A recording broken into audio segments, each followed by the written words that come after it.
प्रिय श्रोता बंधु प्रभु यीशुख्रीष्ट धन्यमय नाम आपणକୁ शुभेच्छा। पवित्र बाइबल जोहन लिखित सुसमाचार 11 अध्याय 27 पदरे आमे एहीपरि पाठ करू।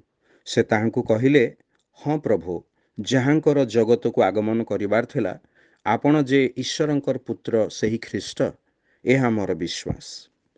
आज पर्यंत आमे आपणଙ୍କୁ बारंबार आमर एई 679 भागरे जणाई अछु जे मनुष्य जन्मरे पापी और कर्मरे महापापी अटे।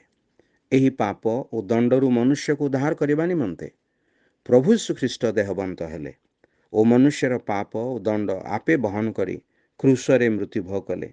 जेपरि जी केही तांकठारे विश्वास करे से पाप क्षमा प्राप्त हब। प्रभु यीशुंक प्रश्नरे मार्था उत्तर देले, हाँ प्रभु, यह मोर विश्वास।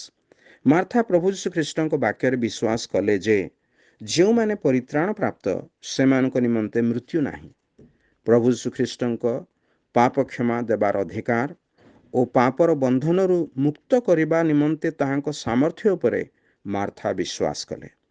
तांक हृदय और विवेक ताहांक पातित रक्त द्वारा सूचीकृत हेबा विषय से विश्वास कले।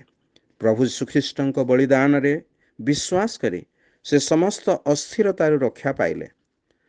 कौन आपण मध्य प्रभु श्रीकृष्ण ठारे विश्वास करिबे कि